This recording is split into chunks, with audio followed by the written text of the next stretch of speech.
each other. We have a cash bar at the back. You're more than welcome to stay and continue the conversation. But now I'm going to hand over to Michael. Okay. Thank you. Thank you very much.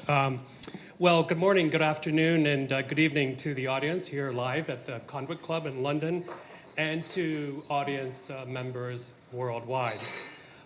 Special thanks, especially to you all here being in person, braving the train strikes and whatever else is out there.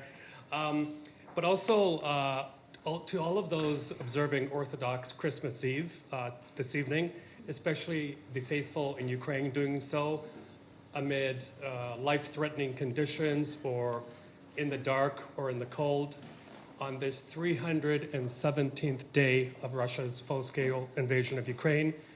To them, we greet them with the traditional greeting, Hristos Rождається. Thank you to our hosts, of course, the Convict Club, and to On Frontline and Convera Smith for their very hard work to make this happen. It's really good to be back here.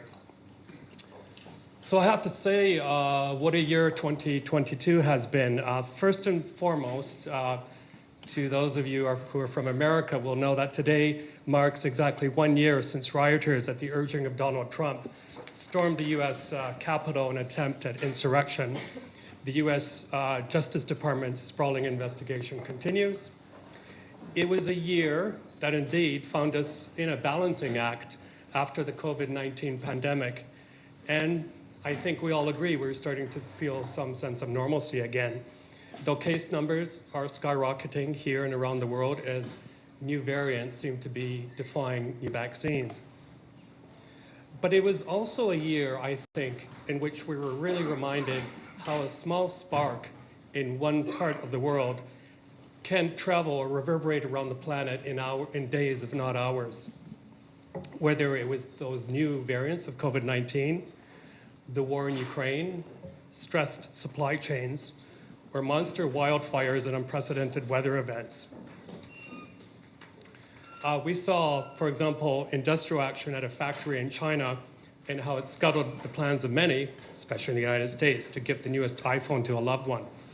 How the ongoing chip shortage caused new car lots to empty out or forced people in the US to delay the purchase of a refrigerator, a smart refrigerator that is.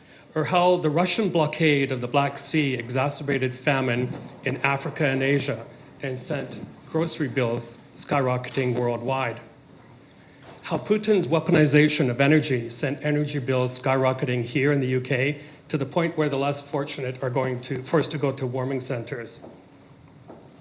Also, his weaponization of migration, let's not forget, sent millions of Ukrainians into Europe and elsewhere. It's also a year that we were reminded of, well, the power of people power, whether in Iran, China, Belarus, people who risk their liberty to stand up against unpopular policies or autocrats to force a change of policy. It was a year where the population surpassed 8 billion. Now, in April, India will surpass China to become the most populous country on the planet, according to The Economist. India's economy recently displaced Britain as the world's 5th biggest and will rank 3rd by 2029. 2022 was also a year when European ski resorts closed due to a lack of snow, and the UK recorded its highest average temperatures. The year would see environmentalists and scientists continue to warn of the greatest threat facing our planet, while world leaders seem to continue their sleepwalk through the crisis. It was a year in which we mourned the death of the UK's longest-serving monarch. And while sticking with the UK, we saw the revolving door of 4 chancellors and the rise and fall of 3 prime ministers, including the last, or at least for now, of Boris Johnson dragged through the hedge here, and the arrival of the first Asian Briton and first person of color to be a prime minister. And speaking of former Prime Minister Johnson, 200,000 people died of COVID on his watch, part of which was spent partying on Downing Street. There was no lack of who would have thought moments in 2022. Over in Asia, who would have thought we saw the return of a Marcos to Malacanang Palace in the Philippines? Who would have thought that the son of a despised dictator would have been elected with such a huge plurality. Ferdinand Marcos Jr., or Bong Bong, had more than 30.8 million votes, more than enough to return the Marcos dynasty to power. To quote Ricardo Manapanat's 1979 book title on the Marcoses' corrupt schemes, perhaps some are really smarter than others. And in my home country of Canada, Justin Trudeau, our homegrown poster child for virtue signaling and selfie taking, returned to office with a slim majority in 2021, only to face more questions about his ethics. On the heels of the latest confirmed ethics breach with his cabinet just a few weeks ago, Trudeau says it sucks when such cases of improper conduct arise. He added, kind of apologetically, when you do a lot of things, every now and then, people are going to make mistakes. And soon we'll be marking the one-year anniversary or one-year mark of Russia's full-scale invasion of Ukraine, which of course continues to this day. Russian losses have been immense, and Ukraine has been making significant gains on the battlefield. Its soldiers held up as symbols of bravery worldwide, and its people admired for their irrepressible defiance and for their resilience. However, Russia continues to implement a brutal playbook honed over the years in places like Chechnya, Syria, and elsewhere by flattening towns and cities. And let's remember that this war actually started 8 years ago.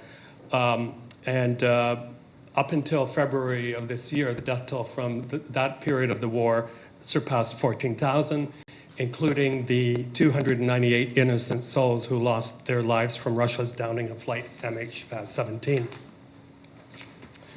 And then finally, on the media front, journalists have faced layoffs, online harassment, lawsuits, and even death. It's become one of the most dangerous professions on the planet, with several dozens killed and injured, by the way, in Ukraine alone. Finally, looking ahead, the new year will bring a number of high-stake elections, of which we're going to talk about tonight as well, with inflation and a steady global economic outlook potentially making life difficult for incumbent leaders in places like Nigeria, Turkey, Pakistan, Thailand, and Argentina. So enough from me. Let's get to our distinguished panel. And what I'll do is introduce them one by one with the same question. This will be a short one, and then we'll get on with the heavier questions. So my first question will be to ask the esteemed panelists, what do you think of positive terms? What surprised you, if anything, or in your opinion, what was the biggest story or the biggest result out of 2022?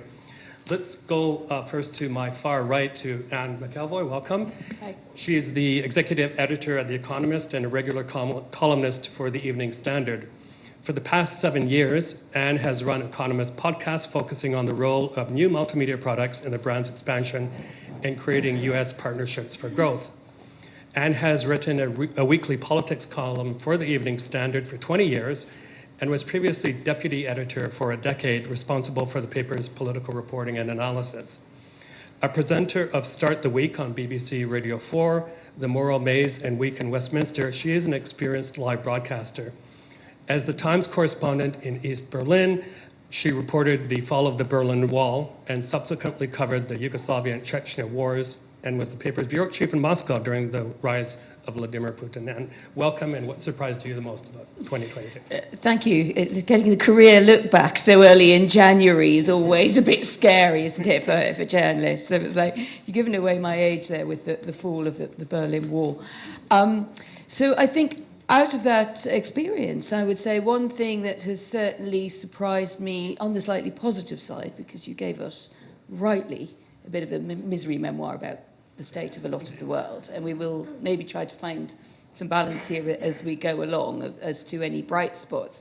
But I would say what I'd seen in Europe, a sort of sclerosis in Europe on foreign security and defence policies, which had really worried me. As much as Europe talked about growing together, there was a sense of a kind of, well, we'll leave the security and the heavy lifting to everybody else, and we'll hope that the Americans are there if push comes to shove. But we won't be very nice to them in the meantime, you know, because the narrative in France and Germany, as the biggest countries here with the most heft in the argument, was, well, we sort of tolerate America defending us. And I think what happened in February, and you could say it should have happened a lot earlier, given the aggression in Crimea from 2014 at the very latest, although the pattern, I think, goes back through a lot of my career. It's the Balkan Wars, the sort of failure, if you like, of the Russia that came into being after the end of communism to find a sort of normality that wasn't defining itself against the West or in some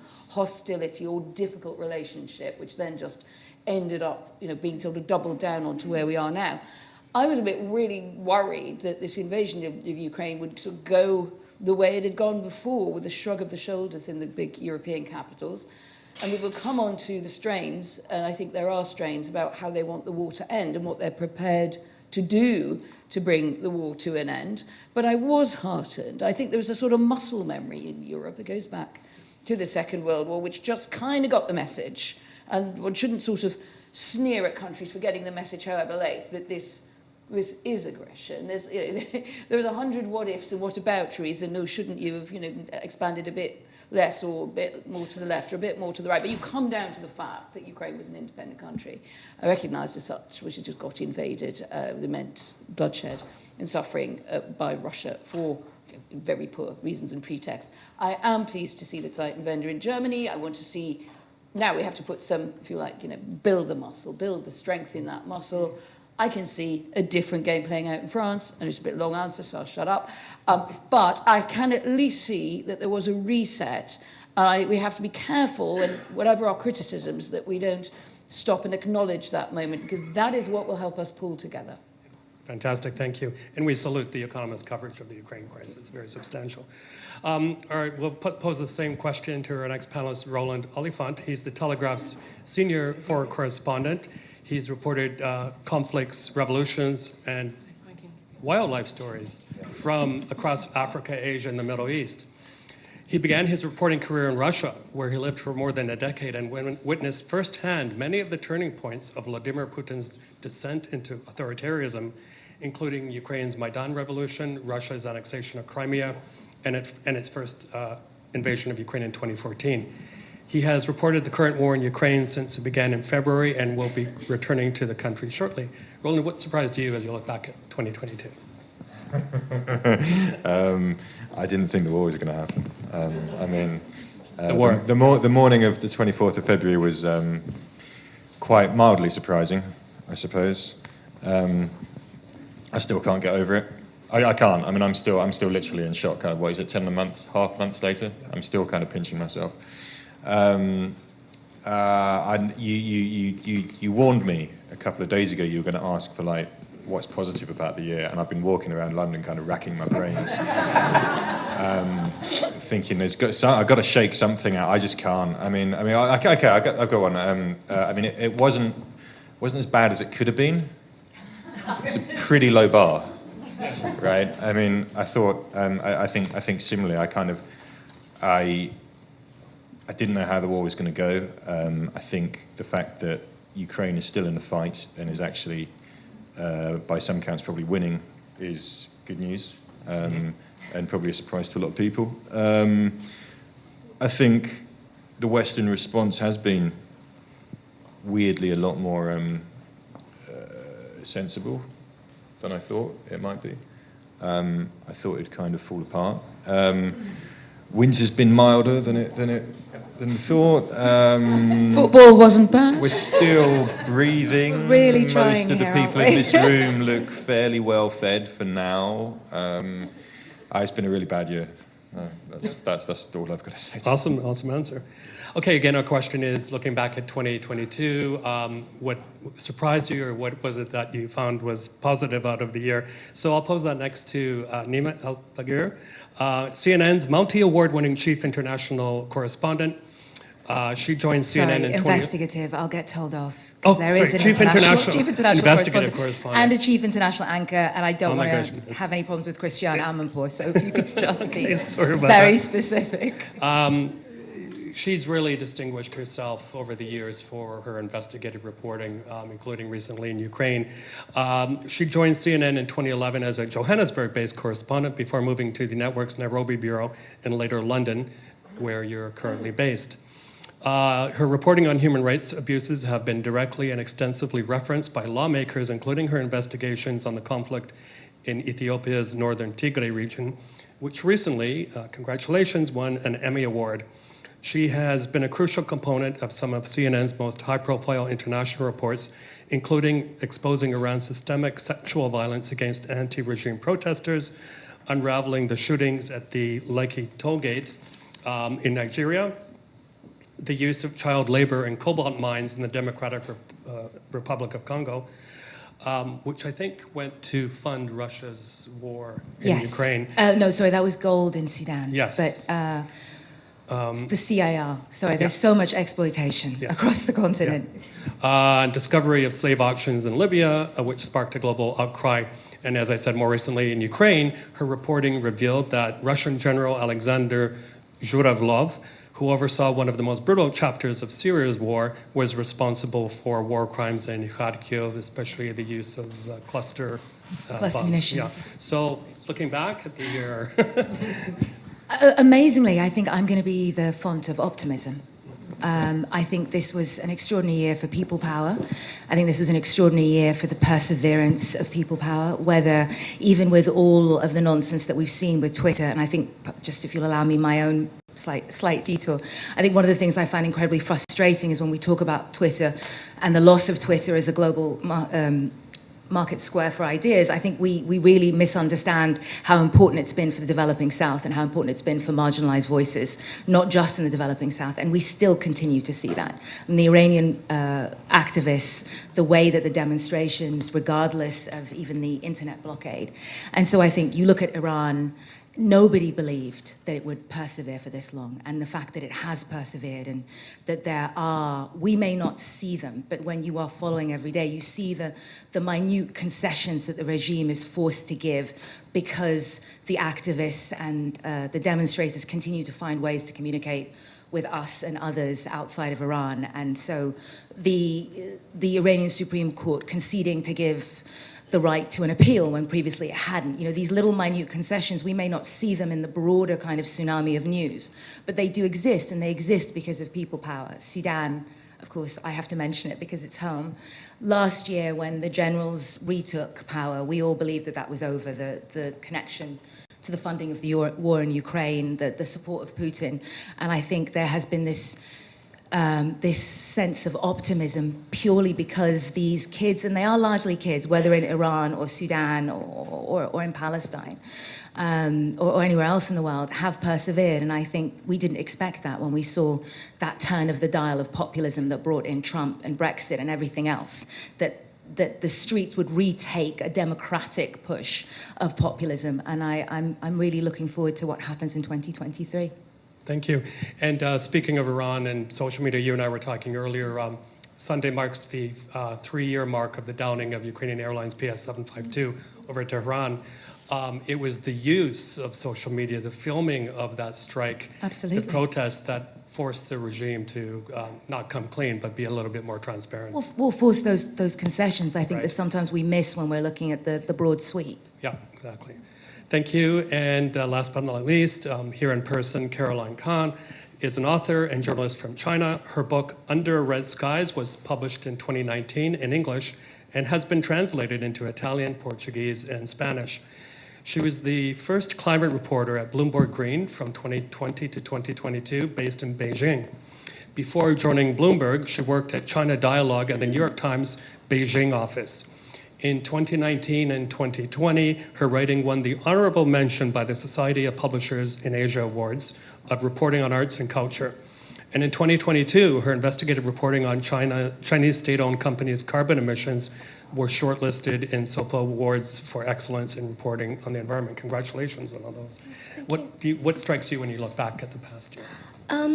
I agree with Roland on like there are a lot of bad memories of the year 2022, and I mean like I've been living in China until August this year, and I think the main theme for China this year, last year, is COVID, and with all the changes of COVID policy from the extreme like strict COVID zero policy to the like basically overnight like end of the COVID zero, and now all my family and friends in China are having COVID almost like within like 2 or 3 weeks, and everyone is having COVID.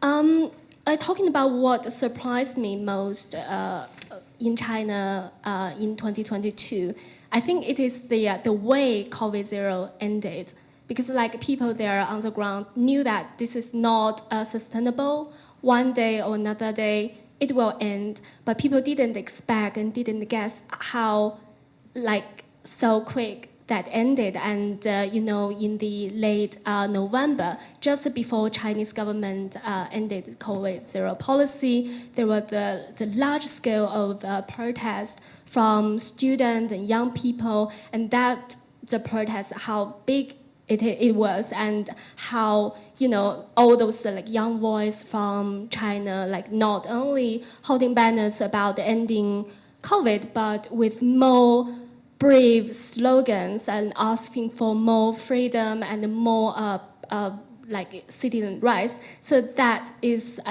really surprising to me, and to me that is really encouraging, and that is the highlight of all the memories of China 2022. Okay, thank you. We're not going to talk about technology today, even though it's a big story, but we will schedule a separate panel on that in the coming weeks here. But we are hoping that today technology will serve us well. So we're going to go virtually to 2 more guests. First, joining us virtually is Yogita Limay. She's a BBC correspondent who covers South Asia. She's been reporting for BBC since 2012 and has done stints in the US, South Korea, and the Middle East. Yogita has covered the top global stories, including the Ukraine war, where she is right now, reporting from the front lines in Bakhmut. Also on the Taliban's takeover of Afghanistan, the COVID crisis in India, the Rohingya refugee crisis, elections in India, Bangladesh, Sri Lanka, the 2015 Nepal earthquake, and the 2008 Mumbai attacks. And I got to say, watching Yogita's reporting from her home country during the COVID crisis, which is very, very difficult, reporting on your own country was really exceptional. So I put it to Yogita what sticks out from the year that has just passed, and then you'll see in the video we move on to a country she's reported a lot out of is Afghanistan. Video 1, please. So I think looking back at 2022, and unfortunately it's not a positive piece of news, but I think the development that really surprised me, or rather the speed at which it happened, the pace at which it happened, which really surprised me, I think is what's happening in Afghanistan with women's rights and freedoms. And while we had expected pretty much from the start of the year in March, the Taliban had committed that secondary schools for girls would open. Girls went to school, they were there for an hour, and they were sent back home. So we'd expected that things would progressively get worse. When I was there in November, women were barred from going to parks, swimming pools, gyms. And there was speculation then that universities would be banned as well. And so I'd say to some extent, we'd even expected the university ban to come through. But then they went a step further and have stopped women from working in the humanitarian sector. And that, I think, is, I hadn't expected it to unravel that quickly. So it's certainly something that's caught me by surprise.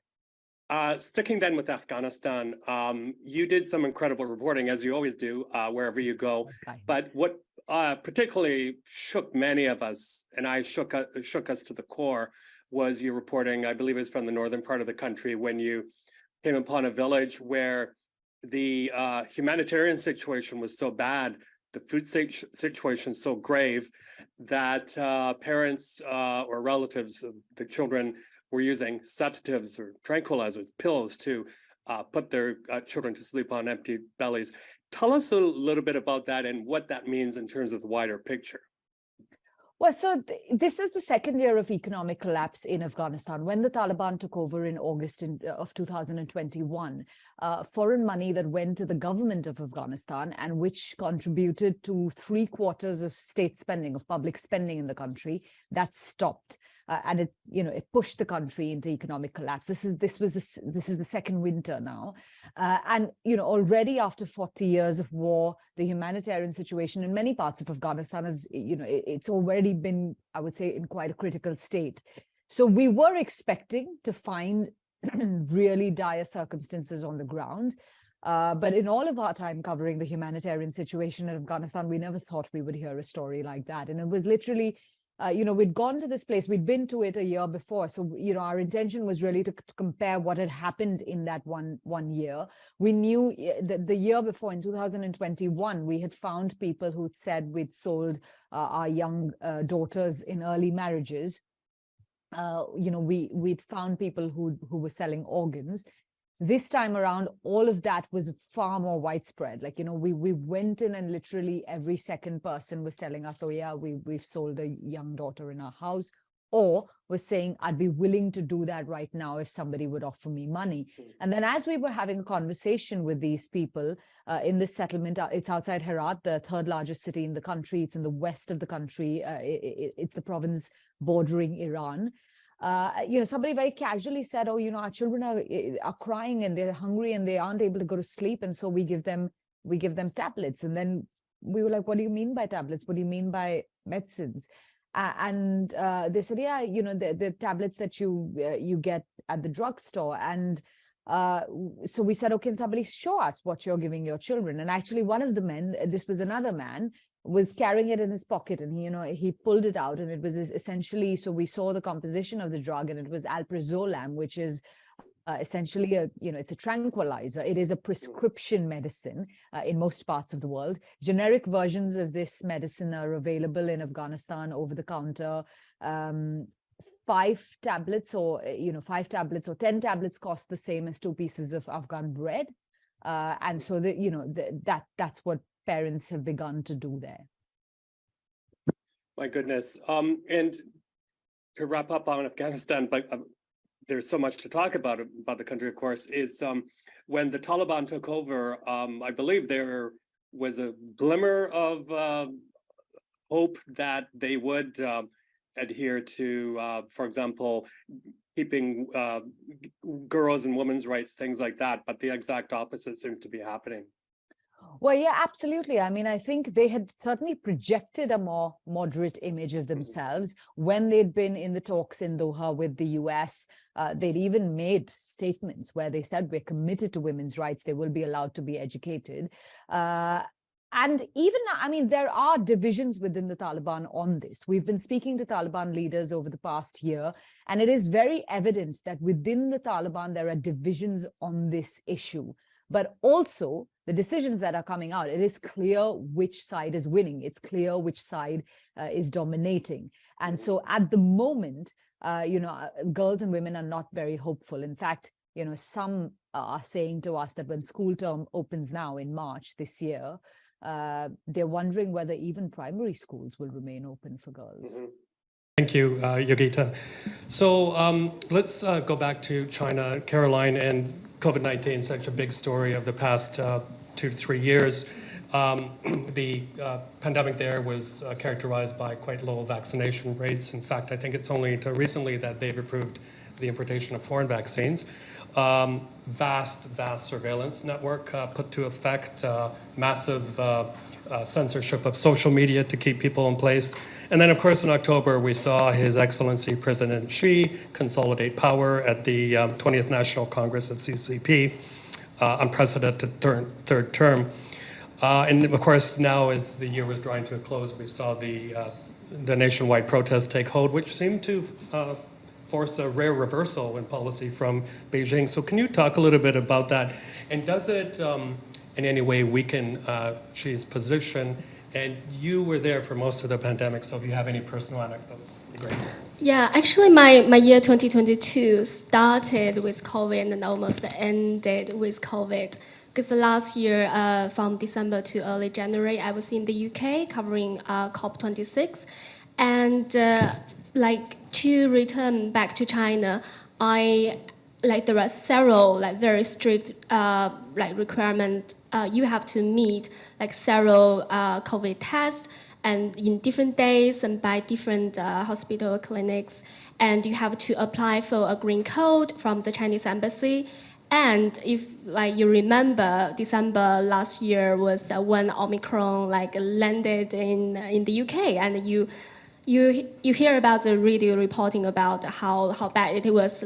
If you are in the subway, and 1 in every 7 people probably had COVID. So so that was as an individual, you have to cope with all the stress dealing with COVID. So to the degree that people didn't really worry about getting COVID itself, but worried about all the consequences, all the inconvenience to your life. And then in March, and Shanghai, a city with 25 million people, were in lockdown. And that was a moment when people talked about when can this be ended? Is this going to be as strict as before? And to many people's surprise, the government, the top leadership didn't ease the policy at all, and instead you saw all the stories, sad, unfortunate stories from the communities, not caused by the disease itself, but by all the inconvenience and restriction, and people couldn't go to hospital, and their animals being killed in the apartment. And that was a time when young people stood out and started to challenge the measures, started to challenge the policy. And as you mentioned, there was a censorship when when several incidents caused nationwide attention. And overnight, everyone was talking about those. But next morning, when 7 or 8 o'clock in the morning, and people started it's like a memory erased, nothing happened. And it has happened several times in 2022.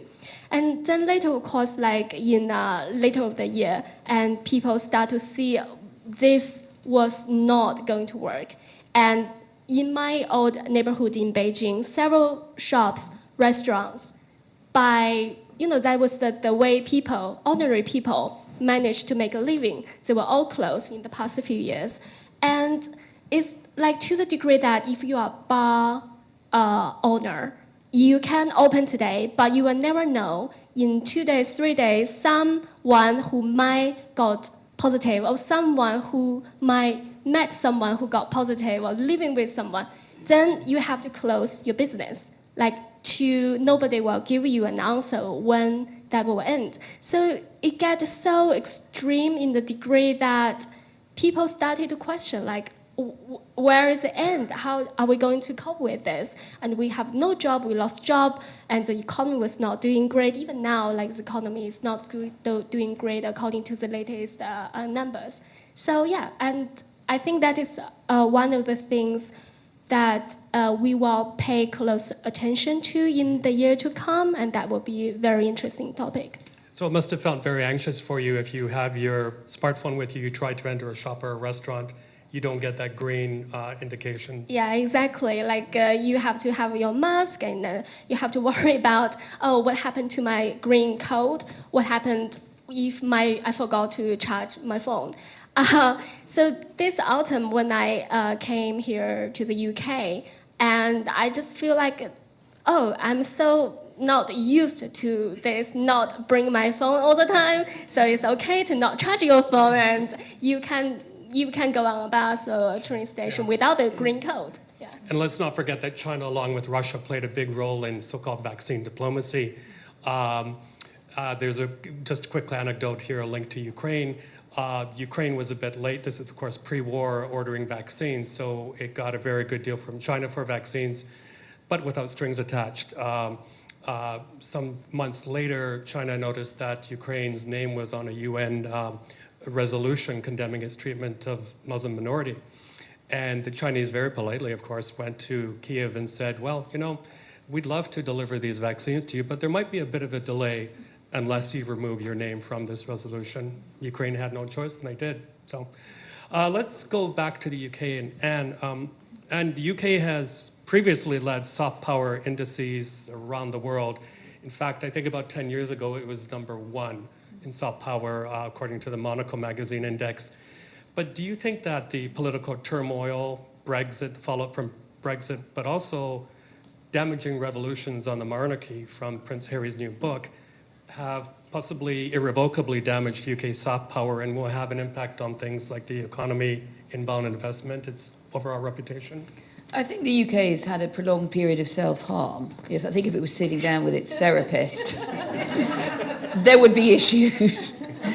And you've touched on them in the sense that not so much. I mean, I tend to be the person not on the panel who goes to that Brexit, in that sort of dying fall, because I think liberal, elites, which I suspect is 1 to 2 in the room, we've got to get over the fact that that there are drivers, and we have to understand much more about our own countries. And if we don't, then we just disapprove. I don't think we advance the argument. I don't think we advance our journalism. But I do think if you basically impede your relations with your neighbouring huge trade bloc, yes, that is an unforced error. Or at least then the aftermath of that, you've got to be very aware that your job, and it will happen now under, I think, Rishi Sunak, and whether or not Keir Starmer becomes Prime Minister, I think they're actually quite aligned. They will get through the Northern Ireland Protocol. A better deal will be found.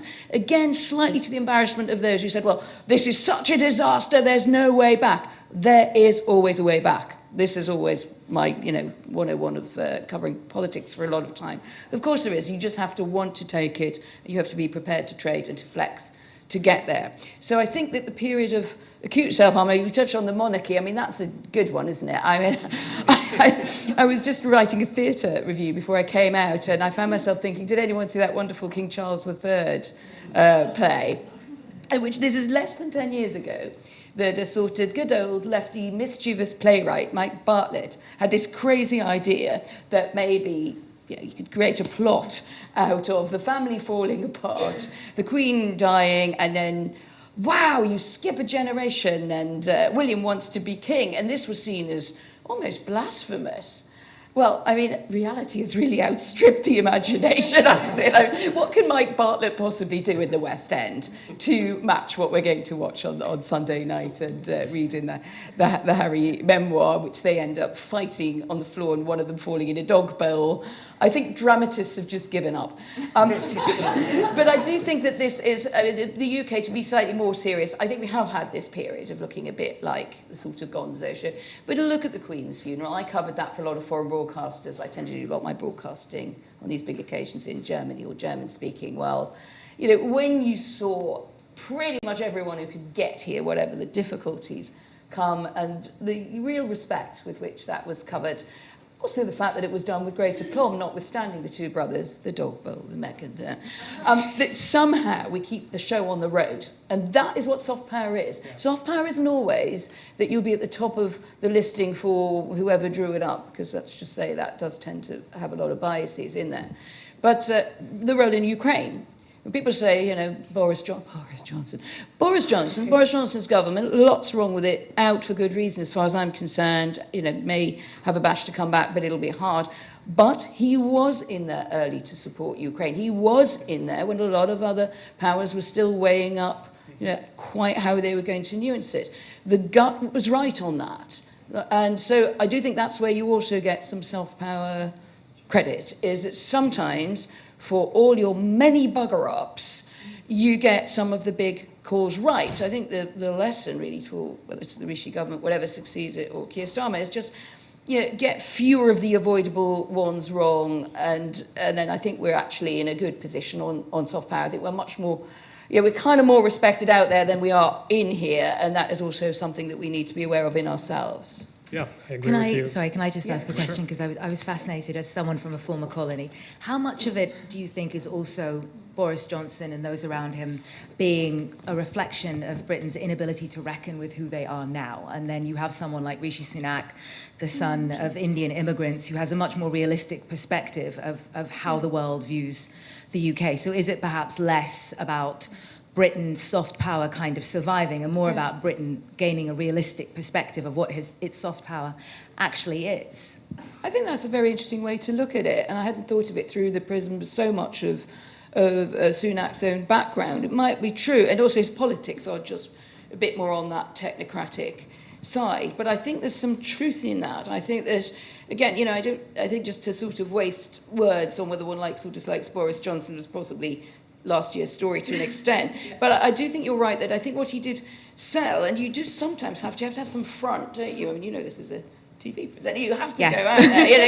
You can't go, no, I don't really know. You know, but I do think he did have an ability to sell things, but it was not always clear whether he knew or had done anything like the thinking through. I think we know that was the weakness, you know, the fundamental flaw of that administration. Now, maybe Rishi Sunak has it the other way around. You know, he has the plan, he does have a more realistic view, and I think it is really interesting that you connect it.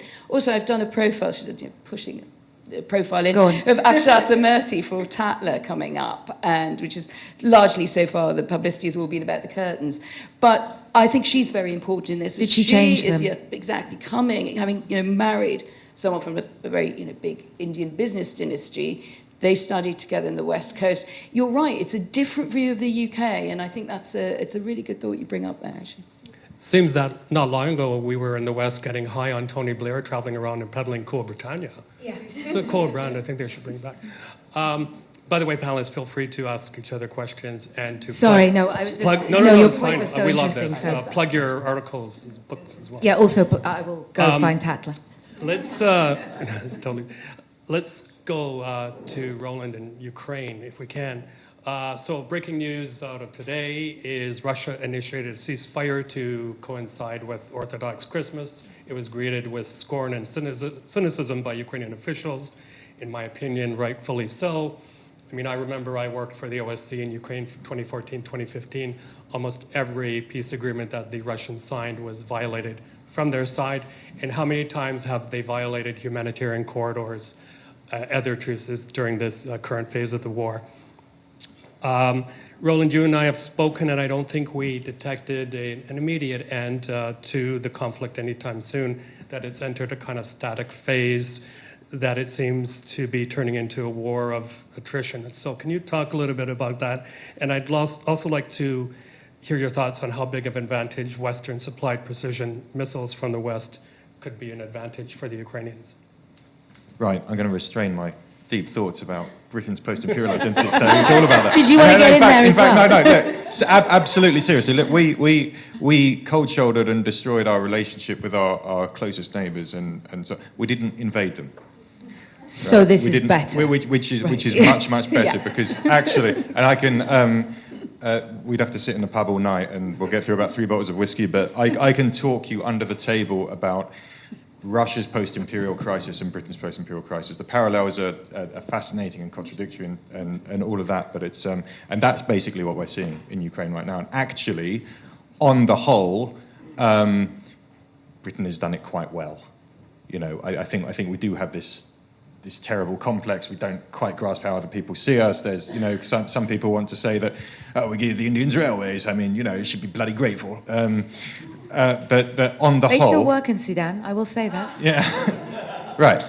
So I think on the whole, that complex is real in Britain, and what we're seeing in Ukraine is very much.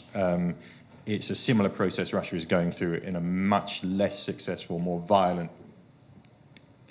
What's even the word? I'm thinking of bad words. Repulsive, bad, destructive, poisonous. Yeah, all of that. Yeah. It's almost like we've run out of words. Anyway, so moving on from that, I just couldn't leave that. So where were the ceasefire? So the ceasefire's failed.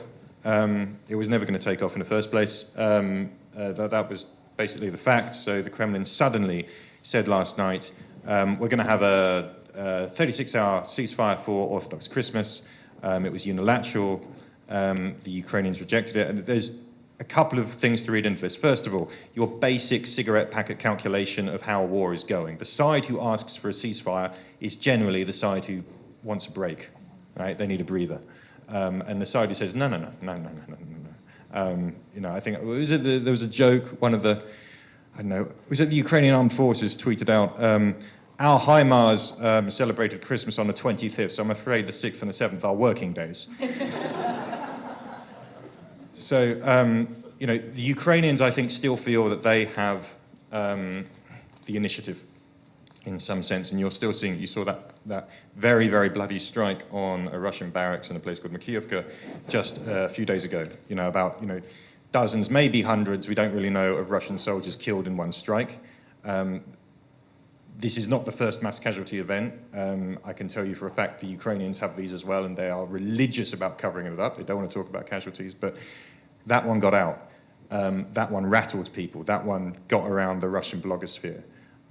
It's not something they want to see. And those strikes, those precision strikes are, the front line is static. It does seem like a stalemate, but they're hitting concentrations of troops. They're preventing the Russians from concentrating their troops to prepare for their next big push. There is a big push coming, I think. And the Ukrainians have the advantage with these precision stuff. The Russians are trying to do the same, but they can't. So on the whole, I think, where are we now? Yes, it is one of those lulls in this war. I think, right, the pessimist in me says we're in 1915. Right? We're going to see two big pushes in the coming months. We're going to see one Ukrainian big push. We're going to see one Russian big push. Neither of them is going to achieve their full objectives. They'll exhaust themselves and they'll slow down and rearm. Then we'll be into another winter, and then we'll be into the next round of fighting next spring and possibly another year. And that could go on for a long time. Russia still has vast reserves of men. If attrition is the name of the game, and I think it might be at this point, look, Russia has mobilized 300,000 men, but they were mobilized under a mobilization law. You also have several hundred thousand 19-year-old, 21-year-old guys doing their national service. They can't be sent abroad. Putin hasn't sent them abroad. But he could say, well, you know, this land is now Russia now. These guys are going. He hasn't played that card yet. He's got a lot more men to throw into the fight. Might not have the equipment, but that threat is still there. On the other hand, I was having a conversation today with a man who works quite closely with the Ukrainian military, and he said, from a military science point of view, purely in terms of military science, there is no reason, or rather it's perfectly plausible, that the Ukrainians could win the war this year. So that and I said, what do you mean by win the war? It means a series of offensives that push the Russians out of the territory they've taken and to which they will have no response. It's plausible. The other scenario is also plausible. That's where I think we are. Well, leaves one breathless. Now we'll get back to the war, and my next question to you in the second phase about Mr. Putin and how long he can hold on with this kind of, I hate to use the word, meat grinder of sending men to the battlefront. Nima, we referred earlier in the introduction to the power of people power in the past year. And 4 months into the protests that were set up by the death of Mahsa Amini, a 22-year-old Kurdish woman who died in a hospital days after being arrested by the country's morality police for allegedly violating the strict dress codes. With the really unprecedented protests, can we look at this as a turning point that people power is now forcing long overdue positive change in the Islamic Republic? Well, I think and beyond, you know, you mentioned China and the fact that there were some changes made to the COVID rules in a way that was completely unprecedented.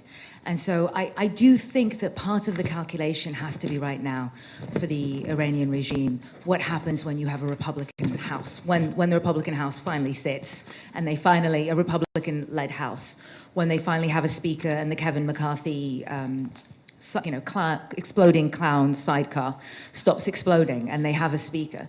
This is a Republican House that has a Republican majority that has been telegraphing for months now that they intend to humiliate President Biden. And the way to humiliate President Biden is on his foreign policy shortfalls. And there have been pretty big gaffes, not just on the fact that for the first few weeks, I mean, after we knew the impact that these demonstrations were having inside Iran, they continued to talk about the nuclear deal. It was only a couple of weeks ago that Biden finally conceded that perhaps the nuclear deal, that JCPOA, was not going to happen.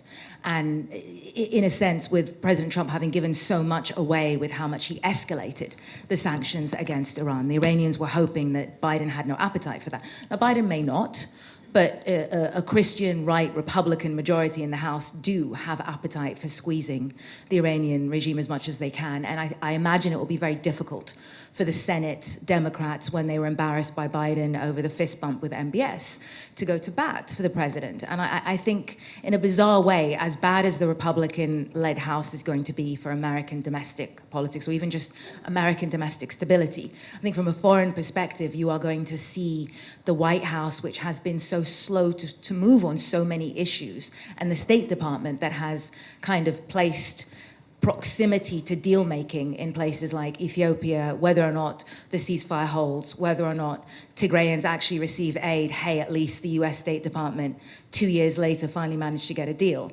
They keep prioritizing being part of the deal, taking credit for deals, rather than actually delivering on the ground. And I think the Republican House will squeeze them on that. And who knows, the Iranian people may benefit from that. Great answer. And we're in a minute going to go to our second virtual guest, but I got to say as well, in that guest we'll have a little bit more positive assessment of UN foreign policy under Biden. But I remember there's got to be at least 4 times now, including when President Biden went to Warsaw and basically said that it's time for Putin to go. Moments later, his communications people walked that back and said, oh, that's not what he meant. So how are friends and enemies supposed to react when President Biden says something and then they walk it back right away? But enough from me. Let's go to our second virtual panelist, John Lee Anderson. He's an American biographer, author, investigative reporter, war correspondent, and staff writer for The New Yorker. He began his career in the early 1980s, reporting on Central America's Civil War for Time magazine and other publications. As a New Yorker staff writer since 1998, he has covered numerous international conflicts, including those in Syria, Ukraine, Libya, Iran, Afghanistan, Lebanon, Somalia, Sudan, Angola, Mali, Liberia, Central African Republic. He's profiled a number of international public figures, such as Gabriel Garcia Marquez, Augusto Pinochet, Fidel Castro, Hugo Chavez, King Juan Carlos of Spain, Hamid Karzai, Mahmoud Ahmadinejad, and Charles Taylor, the the Liberian war criminal. And he has a book about Che Guevara, and he apparently located Che's body under an airport runway in a certain South American country when no one else could. So that brought him quite a bit of fame. But anyway, I asked him about United States foreign policy, the U.S. role in the international stage, but especially foreign policy under President Joe Biden. If you go to, please.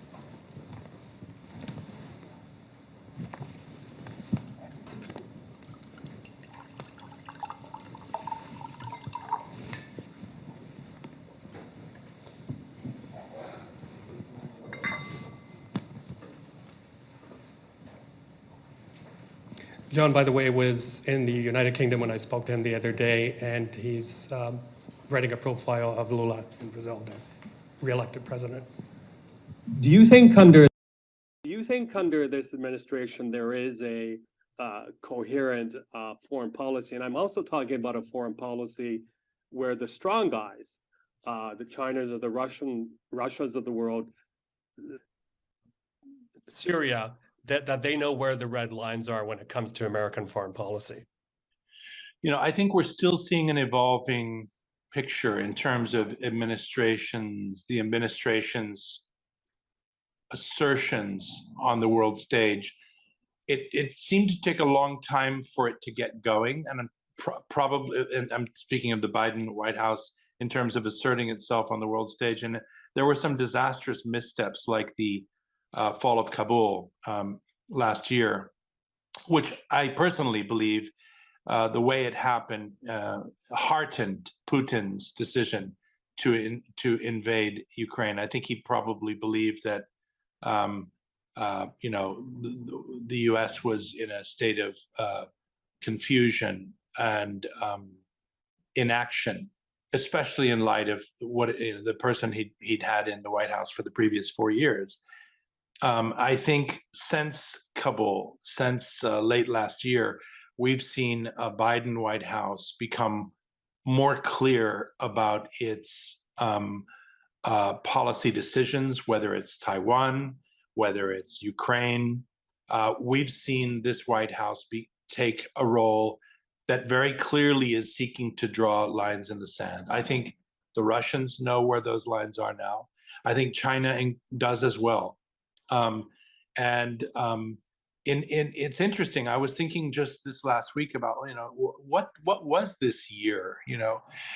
It was bad. It was terrible in so many ways, the invasion of Ukraine to begin with. But it was also the year of authoritarian overreach, wasn't it? Not only did the Trumpian Republicans not take the whole, caboodle in the midterm elections, but COVID has caused Xi in China to stumble. He may still want to invade Taiwan, but I would think that effort is now weakened, both by the American response and by the fact that he has a country that he is no longer as fully in control of. Iran, there they were repressing their people as they have for years and abusing women in the way that they have for years. And the murder of that poor young woman by the morality police has led to a situation where the future can't be called in that country anymore, and where they know that they have a population that still has some spine and is willing to protest and die to create change. And of course, Russia. I mean, it was if this wasn't the year of authoritarian overreach for Putin, I don't know what was. So I think, seen from that perspective, we have reason for optimism. And yes, despite the fact that the U.S. has been floundery, I would say, and maybe this administration was at the beginning, and in certain areas it still is. I would say Central America, migration, it still doesn't have a solution for its immediate backyard. Haiti is a failed state entirely, now controlled by gangs. There are huge problems that continue to face U.S. foreign policy, and some of the more obvious ones are right there in its backyard. Some of them are tied into domestic politics, of course, this divided country.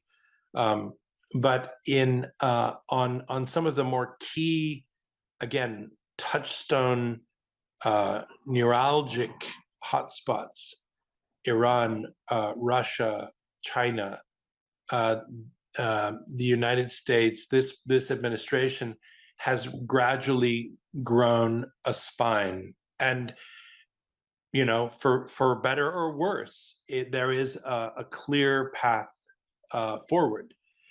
It's also making huge efforts. We were reading about the $200 billion investment into chip making, microprocessing, and along with its allies in the West, to become more economically sovereign. There's going to be a period of time now when, people realize that the free world cannot be dependent economically on the unfree world. And therefore, this is going to be something of a sea change and very expensive over the coming years. But I do think we will have bipartisan support for it. It seems clear, if it's too early to call the Trumpians out for the count, but it's pretty clear based on the sheer number of criminal lawsuits, investigations, and others that they're being hobbled by the day. And it seems as if we could be seeing a return to a more pragmatic, recognizable conservatism, at least in Washington. Maybe not in certain states like Texas and others, but gradually the wheels of justice are grinding forward, and that's despite the fact that we now have a skewed Supreme Court, which is again problematic. Yeah.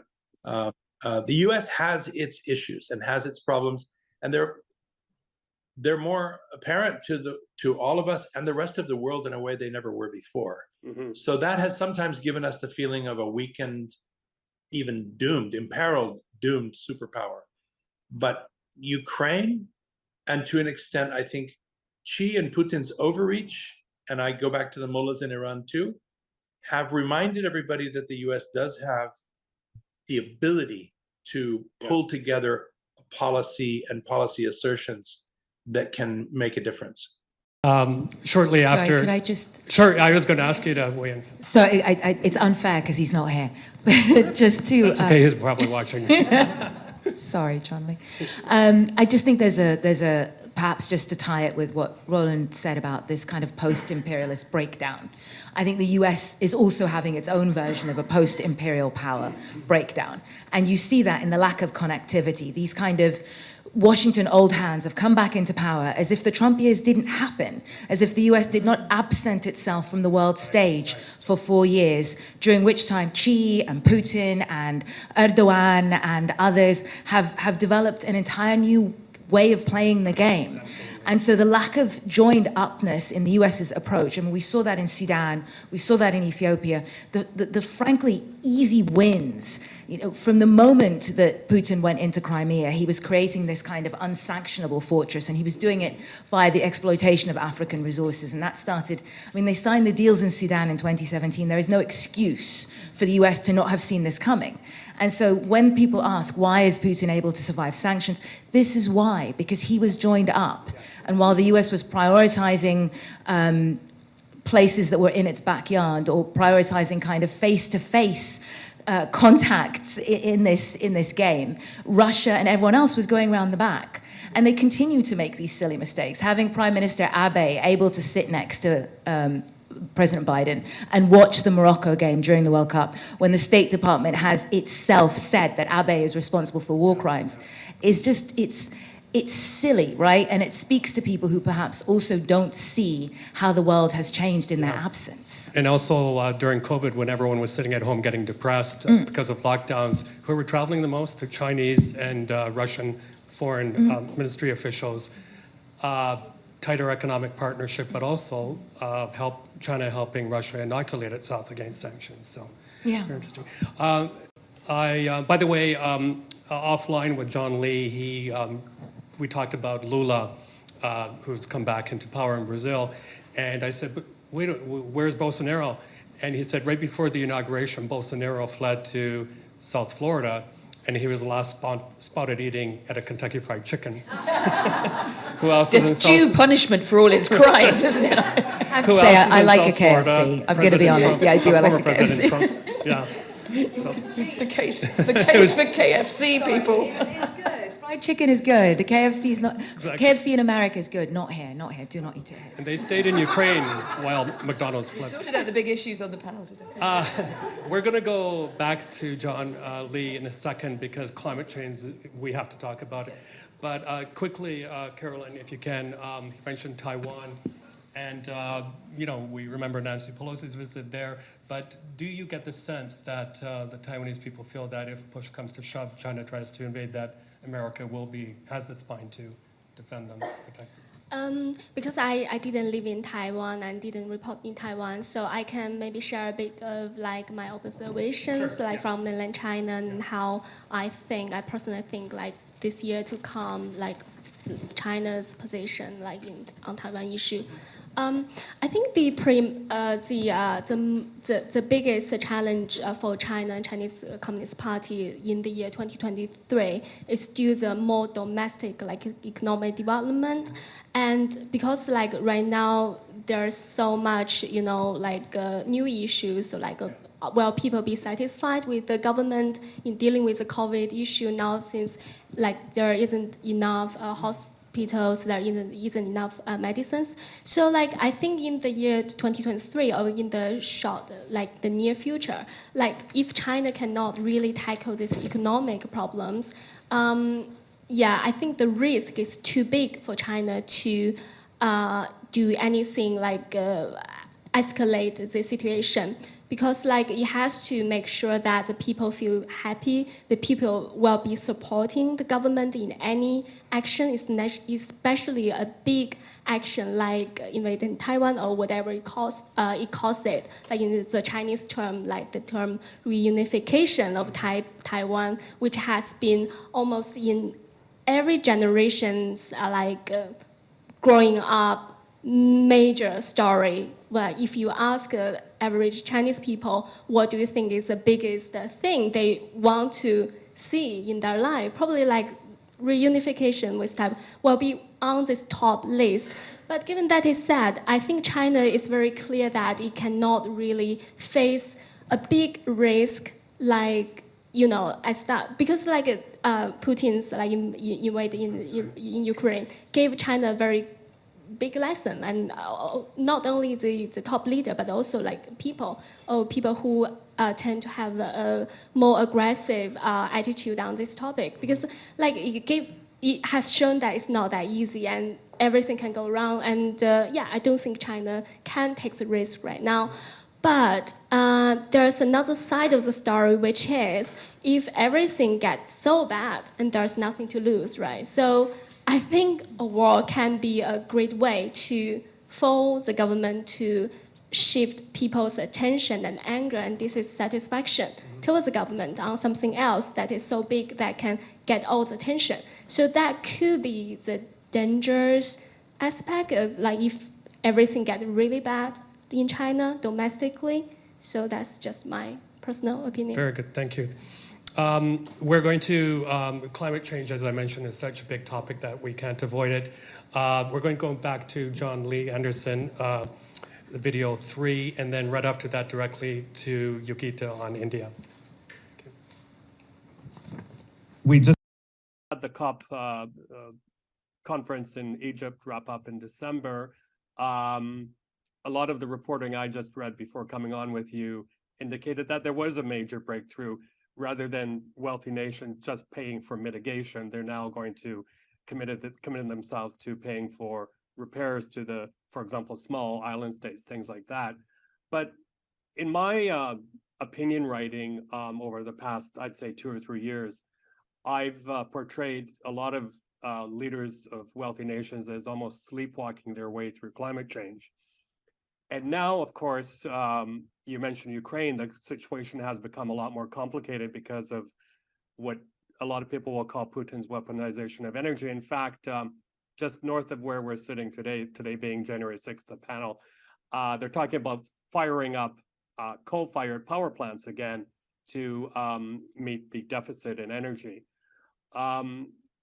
Where do you think we stand right now as a global community? Is there irreversible damage, or do we still have time to mitigate climate change? And has it gotten into the heads of those who are in power to deal with it? You know, you've touched on the big question of our time, no doubt. I mean, more than anything else we could talk about, this is the big challenge. This is the big question. And you're right, Ukraine has caught us all out. The weaponization of energy by Putin, certainly. We've seen a knock-on effect in ways that none of us really had knowledge of. That how is it that, you know, how many of us knew that, you know, a lot of grain came from Russia and Ukraine, and therefore that the country's already experiencing drought in some cases because of climate change, and a lot of hunger would experience more starvation and hunger as a result, etc. Not to mention, you know, the idea that green energy R&D that some countries said they were investing in or would invest in would have to take a back seat to the need to, I don't know, keep Germans warm this winter, or Americans with cheaper fuel oil and so on. This business of coal remaining in the mix as an immediate option because of these human created emergencies and catastrophes is actually the big conundrum we have, the big problem of the day. You know, just now, Bangladesh, one of the world's poorest countries, overpopulated as well, as we know, and no doubt doomed for climate change because it's in the mouth of the Ganges. They've just decided to build a new coal power station, one of, I think, 4, on the very edge of the world's last great mangrove swamp, the Sundarbans, where also some of India's last tigers are. And again, you think, okay, before let's not rush to judgment here. They're dealing with a human catastrophe as a normal way of life. They have massive poverty, you know, massive poverty, massive population, and they see no other way to provide energy than this, and yet it will help destroy them, you know, and all of us. So what do we do? And our leaders, the ones that come from countries with massive resources, have to be the ones to help find the solution here. And we all have to think outside the box in ways that can help them come to those decisions. Mm-hmm. And I think we all also have to begin to face a future in which we all have to pull in our belts a little more. Yeah. When I hear about people complaining about they're going to be cold this winter in Europe, I'm thinking, come on, I live in Europe too. This is the richest part of the world. God forbid I would want any family, and of course I'm thinking of Ukraine, that's on a different scale. Mm-hmm. But in England, in Germany, please, let's, how did our grandparents deal with the cold of the winter? They didn't have 24-hour electrical energy on tap. If we all recognize that this is real and we live in this world together, what do we do about Bangladesh? And how can we stop them from doing that coal plant? How can we help them? This is what we should be thinking of. So, and in attacking these big issues of the day, I'm thinking about European unity, whether it's global pandemics, whether it's climate change, whether it's the war in Ukraine. We saw the departure of strong woman, excuse me for using that, Angela Merkel.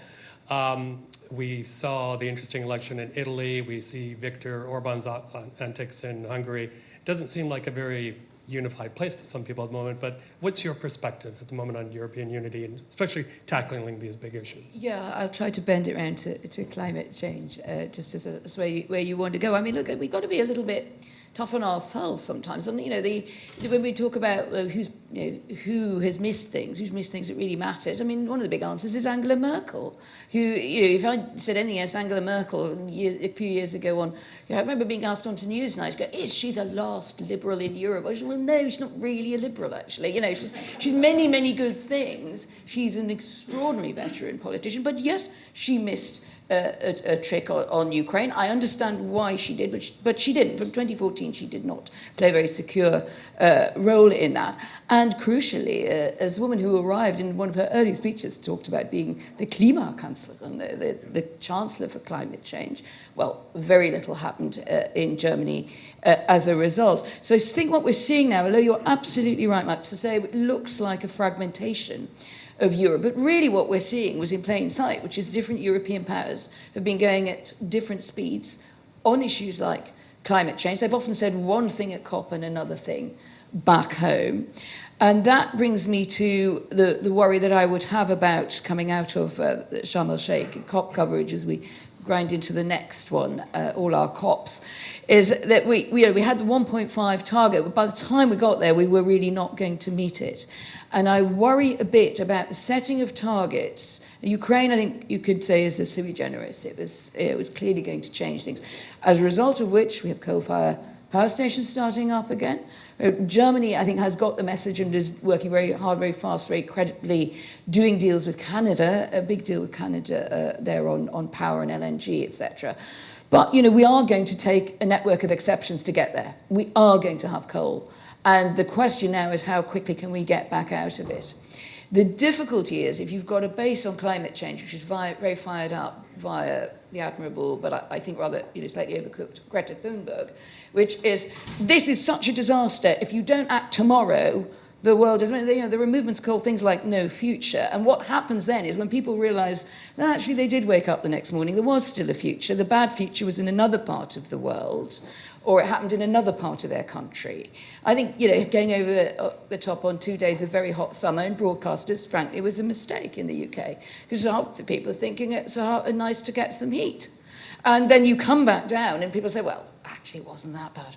So I worry that we addict ourselves to the spikes of this. And this has been no way to say that climate change is not the most important thing on the agenda. But we have not yet found a settled way, even in the democracies, let alone those who are playing along and if you like, getting the best out of it, sometimes to the worst interests of the free world. We need to find a more settled tone on it. And I think one thing that will happen out of Ukraine is we will have to accept that this route is it is irreversible. Damage has been done, but there are things we can do. And I am very pleased to see that we've moved beyond arguments on mitigation. We do need, in the rich world, to pay more to the poor world, to your very good point, to stop that vicious cycle of feeling that they need to have high energy use to develop. Thank you. I'd still like to leave some time for Q&A, and I'm wondering from the organizers whether we could go 10 minutes over. I don't think we're paying for an expensive satellite feed at the moment. We can. Just Okay, the electricity. Yeah. Roland, Putin is infamous for exploiting divisions, especially in Europe, but I'm thinking also about his future, again, with his meat grinder approach of mobilization to the point where it's now affecting all area codes across Russia. We're also hearing reports here and there of mothers, again, mobilizing mothers of dead servicemen. That could become a potent political force, perhaps. But what do you see of him hanging on from this debacle? Yeah, I mean, I was speaking to a Ukrainian MP the other day, and he said, look, the big mistake we all made before this war is we overestimated Putin's external power. We thought his army was unstoppable and he was going to crush Ukraine. Everybody underestimated his internal control. And this war has, I mean, more than anything, just convinced me he has an absolutely iron grip on the country. I mean, never say never. One day that great big log pile in Moscow is going to start moving, and the people standing on it are going to have to move very, very fast. And finally, you know, sources in the Kremlin are going to talk to journalists again when that starts happening. And we're all waiting for that moment. But no, I mean, look, I thought this war couldn't happen. One of the reasons I thought this war couldn't happen is because every Russian has Auntie Masha in Kiev, you know, or your brother lives in Kharkiv or whatever, and there was no real dividing line. And Donbass is one thing because, you know, let's be honest, I mean, Russians mostly look down on the Donbass, so do Ukrainians. You know, it's the kind of, it's really a poor Rust Belt place, and they're kind of third-class citizens. It's a kind of poor place where, you know, that kind of people, you know, wouldn't happen in Moscow or Kiev, would it? And so, you know, a lot of my friends, a lot of my Russian friends, a lot of my Ukrainian friends just thought this, you can't bomb Kiev, right? Because the Russian public aren't going to buy it. Well, they bought it. I mean, the ones who didn't buy it got out. The ones who were unhappy with it knuckled down. Some of the ones who were apparently very unhappy with it also, by the way, rescued the Russian economy and are probably more deserving of like hero of Russian medals than, you know, these generals or something. You know, Erbil Nebiulino is basically saved Russia, basically, in this war. So no, I don't think that he is in trouble at the moment. I just don't see it. I would never say never. You know, eventually a system like that will have, there's a self-preservation thing, right? Eventually one day the system will do something, but everybody depends on Putin in that system. Everybody. The moment that guy goes, nobody has any kind of guarantee of security. And you can look, I mean, look, it's over-hackneyed, right? And I hate doing this, but there's a reason we all study GCSE history, all right? And yes, it is like 1945, okay? It is like, you know, there was a reason the German leadership didn't crumble until Hitler had gone. It's a very personalized rule.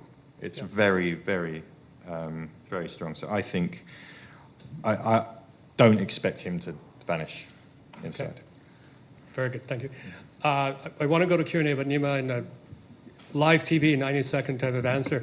What's going on with these illegal supply chains? I mean, some people tell me sanctions are really a way for Western leaders pat themselves on the back, make them feel like they're doing something. But we're seeing drones from Iran end up in Russian hands. The minerals that you talked about coming out of Africa to help Russia. North Korea supplying probably ammunition to Russia. Doesn't seem like they're working very well. Well, no, absolutely not. And also, I think what is different is that, as opposed to during the Cold War, if we are going to fall back on history, where the world was very neatly almost divided into half. Now you have these kind of coalitions of bad actors. So you have the Iranians, you have the Chinese stepping in, you have the possibility of currency swaps for gold. You have the Venezuelans working with Iran in a lot of these kind of these kind of resource plots moving around the world. And actually you have a lot of implication of European and American bankers in all of this. So there is an entire infrastructure that makes this this access of bad actors functional. And it has been reinforced and broadened out and prettied up by Putin in the lead up, because he knew post the annexation of Crimea that sanctions were very much a reality for him. And this was the only way he was going to survive. And again, I go back to Angela Merkel, I go back to whoever was in the revolving door of number 10. And post-Trump, the US, they should have seen this coming because everyone else did. Perfect, thank you very much. We will have a wrap-up of the panel, but first I'd like to take 2 or 3 questions from the audience. Carol, please. Thank you, panel. The discussion has been dynamic, to say the very least. We certainly have had a revolving door here of monarchies and royals and what's in the newspapers today. I mean, I couldn't wait to get my hands on the Guardian and the Times to see what they were going to do to castrate the 2 brothers. A question that we haven't discussed today is what role Zelensky has played, given his personality, to fuel the kind of support that he has had, given what his background when he was elected. I mean, everyone was going, ha, ha, ha, a comedian on television, what is he going to know about running a country? And I'm just wondering what the panel thinks about his role, and of course Johnson running in, I think it was just, a staging of, look at me, I'm the first one in there, and I'm going to be able to boost my popularity. But what role do you folks think that Zelensky has played to create that cohesion amongst the West to really support what the effort is? Can I make the superficial point? He's a performer. So above and beyond anything else, he knows how to deliver a message. He knows how to engage a crowd. He has an extraordinarily photogenic wife. So just purely from a superficial perspective, he knows how to stay on message, and he knows how to deliver that message with impact. And we've seen the way that he has not just, very cleverly, not just engaged world leaders, but engaged Western populations. I mean, Anna Wintour sent in Annie Leibovitz to photograph Mrs. Zelensky for Vogue. And it would have been, I mean, on one level, it was incredibly vulgar. On another level, because you knew that these women behind her could die any moment. And she's standing there in beautiful 3-inch heels, which I couldn't walk in London, let alone in Kiev. But fundamentally, he and his wife, the First Lady, did what they needed to do. And I think that there was a real lesson there for so many of us, that those who, for good or bad, and I'm not talking about the extremes of Orban and Trump, but even for good, those who understand that part of this, unfortunately, is a performance, are able to sustain and engage in ways that others can't. Can I make a point? I mean, it's almost, again, I worry that we might fall into Angela Merkel syndrome, where there's nothing wrong at all with Zelensky, which cannot be true, right? Because he's a politician, he's a human being, and he's in an extraordinarily complex situation. I think if you watch... He wears that ridiculous thing, that jumper everywhere. Jumper. So that, there well, you go. That. There's already that. There's apparently a crime against fashion is being committed. I think he's a really interesting character. It's Sluga Narodu, which you can see on Netflix, very well subtitled. It's also very funny enough to be, and it's in Russian because that's actually the language he speaks. He says his Ukrainians had to sort of come on during the conflict because he communicated it's pretty much perfect now. freely in Russian. But it's a very good send-up of himself, because it also does get that he's a little bit vain, and he's a performer, and he's a little man. And he's a little man, and this, I mean, but he's very self-knowledge as an actor. Exactly, like he plays that out. Also plays that out. One of the things I found in sort of dealing with the team and seeing him, I'll see him, probably again, I would guess he was in Davos last year, I imagine he might drop by, is that there's a message for every audience. There's a message for Germany about never again, something bad, Germany, therefore. There's something for America about freedom and standing up for the free world. There's something, I'm not as cynical about it, that Boris Johnson was first in the door, but he was first in the door because he got in touch and said, here's a lot of military hardware and GCHQ, you can have them. And Zelensky said, yes, thank you very much. I mean, the one place you will not hear much of a bad word there about that period in government is in Kiev. So he was very good at getting the best out of everyone. Where does it get difficult? It gets difficult when we start to look to the end game. I am not convinced that Zelensky is a post-war leader. He will also, by then, I think, be exhausted because he has done this with such commitment and bravery from that video of we are here. Just the one, we are here. We thought it was here. Well, it's here. We're not there. We haven't run away. We're here. Absolutely brilliant. One of the best pieces of most important political communication in our lifetimes. But there will be issues when you start to think, is he really so keen on holding on to Crimea that he doesn't accept the Henry Kissinger line that Crimea is in play? We won't resolve that today. It's a big one. I've gone two ways on this view when I'm on a super pro-Ukrainian day. I think they've got to have it all back. But it is likely, and I think Roland gave us a very good reality check, that it may not end up like that. And at that point, I think there is enough stress in the system that also maybe will not want Ukraine afterwards governed by Zelensky. How that transition happens is going to be very, very important indeed for the health of Ukraine and the outcome of the war. Thank you. Roland? Yeah, I mean, those are all good points. I think he's been, not leaving Kiev was obviously very good for Western support. That everyone was running. The Brits, it was just, it's funny, sitting in Kiev before the war, and, the Americans were saying we're with our allies, and you woke up one morning, the embassy was empty, and they ripped out all of the electricity. And, the Intercontinental Hotel was full. The British embassy was saying, we're staying, we're not like the Americans. The next day, the Brits, it wasn't Gordon refusing to leave Khartoum, was it? How dare you? That's really below the belt to bring that up. I'm sorry. We beheaded him, but okay? the kind of, there was this thing like, I'm staying, we're going to, come what may, we'll stay. No, they went. And the only diplomat who stayed was the Polish ambassador who just refused to leave. And was sitting there and in the his Turks embassy. as well stayed. Yeah, smoking cigars in his office, I don't care. But no, if you talk to Ukrainians, and especially Ukrainian soldiers, I've forgotten his name because I'm not into football. Who's that Irish football commentator who's relentlessly negative? Which one? Roy Keane? Roy Keane, yeah. You spoke to a Ukrainian soldier about Zelensky. Has he inspired you? It's it's his job. It's what he's paid for. Don't give these lads, congratulations. Get out on the field. That's actually quite a good Roy Keane, by the way. It's Roland has other career openings that some of us don't have. And that, solidly. That is what I found the attitude amongst Ukraine as well. Yeah, we bloody pay him to stay there and lead the country,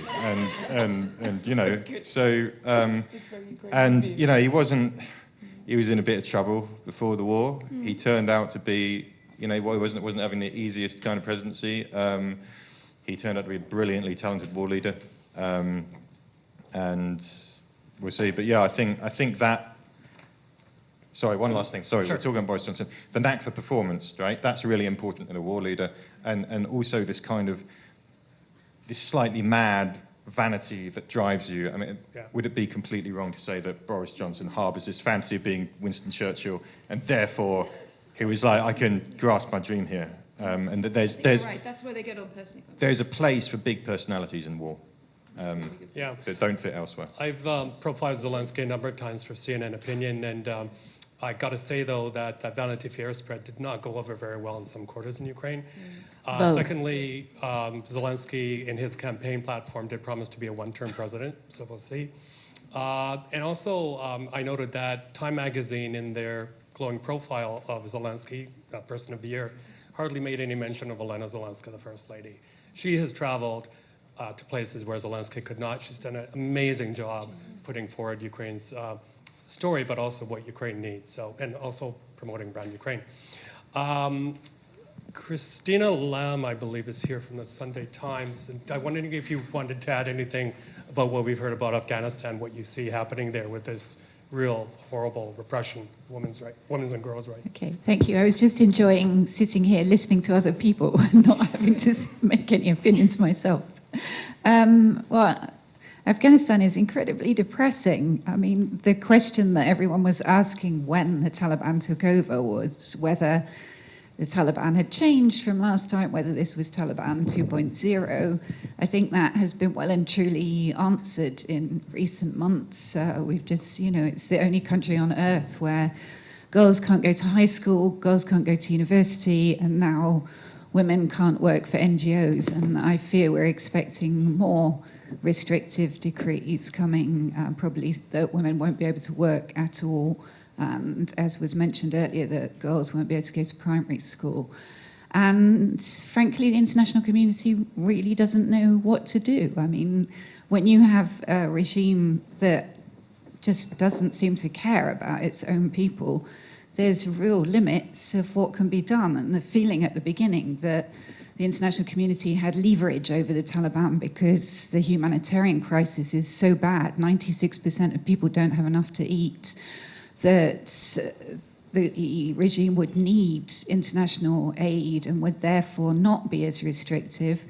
That just hasn't proved to be true. They really don't seem to care about what happens to their own people. Of course, the Taliban's quite divided, and there are plenty of Taliban ministers you can speak to who will say, we want girls to go to school, we're in favour of women working, but they don't seem to be the ones that are making the decisions and that have the power. What's going to happen? Very hard now to see any chinks of light at the moment. I mean, we've all seen some of the very few brave women coming out. And the good thing is recently we've seen a few men supporting them. And probably people here might have seen that very brave Kabul University professor live on TV tearing up his degrees and saying that he won't teach if he can't teach women. But these processes are not like Iran. They're very, very small, very few people. And most people are just, engaged in the struggle to survive in this very desperate situation. So I don't hold out a lot of hope of anything positive happening there in the near future. The only thing I would say is that Afghanistan is very different to what it was 20 years ago when the Taliban were in power before. It's a very young population. 65% of the population are under 25. A lot of those people are educated, at least half of them are women, and they don't want to put up with this situation. They can see that their country is not like other countries. But there's, real limits to what they can do at the moment. Okay, thank you, Christina. Excellent. Also, we had a clip of John Lee Anderson talking about media repression, but we won't have time to play it. But we have Lindsay Hilsum here of Channel 4 News International Editor. Given the topics you've written about, I wanted to ask you something John Lee Anderson told me. He said, aside from the repression of journalists in places we'd expected, under the Trump years, it was absolutely horrible for journalists when you have a Donald Trump and his cronies calling journalists enemies of the people. That's the bottom of the barrel. I'm wondering if you had any comments on that, because I think that kind of attitude continues to replicate itself, if you will, on social media in the United States, from what I've seen, that the stature, the authority of journalists are being questioned from that right-wing sector of society. Sure. Of course, you've got that, and that's a growing phenomenon. And if you look at the Committee to Protect Journalists and Reporters Sans Frontières, last year was a bad year for the killing and imprisonment of journalists. Turkey, China, and Iran are the worst. On the other hand, Ukrainian journalists are amazing. And, we've seen that. And one of the very positive things is when we look around the world now, increasingly journalists are reporting on their own societies, and they're not reliant on ignoramuses like us, wallying in and, saying what we think and then buggering off again. That we are, I think, secondary, and this would be true in Sudan, would it not? Nema. There's lots of great Sudanese journalists now, and Chinese journalists too, although they work in a very, very difficult environment. What I just wanted to come up with, I have 4 rogue elephants for you. These are my these are my 4 rogue elephants for 2023. Okay. The region around Russia has been destabilized by what Russia has done. So look at Armenia and Azerbaijan. Azerbaijan is getting more and more arms from Turkey. Armenia is not getting more and more arms from Russia because Putin can't afford them. So there's a great danger of a flare-up in the battle over Nagorno-Karabakh. And the other stans, Kazakhstan is not doing what Putin wants. Correct. So that's another flashpoint. Turkey, Erdogan wants to be re-elected in April. The best way of making sure that he's re-elected is to attack the Kurds and to do a further incursion into Syria, which he's highly likely to do, so that destabilizes that area. Pakistan, underwater, took on more debt in 2022 than it got in aid. Somalia, which is suffering from famine, also is up to its neck in debt, and vast parts of the country are ruled by al-Shabaab. That's some of the best governance they have. The al-Shabaab is better than the governments in some ways, and sometimes people are moving to the al-Shabaab areas because they are better governed and because they're more likely to get food there. And my last rogue elephant is that because there's very unlikely to be a nuclear deal with Iran, I think we could say that there won't be, and the limit on their ballistic missiles is coming to the end of the treaty, they're likely to withdraw from the non-proliferation treaty. So I think the chances of an Israeli attack on Iran this year are greater than they have been in recent years. So those are not predictions, but they are rogue elephants which are stomping around the jungle. So just keep looking at the trees. That is a fantastic way for us to lead in the final round robin of what the issues are that you're going to be looking at 2023. But can we start quickly with our two virtual guests, and that would be video 6, Yogita, followed by John Lee Anderson. They're very quick.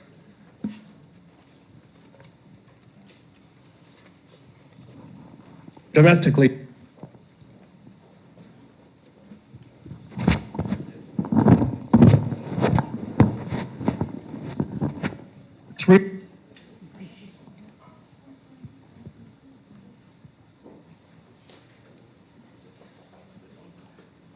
give it a go.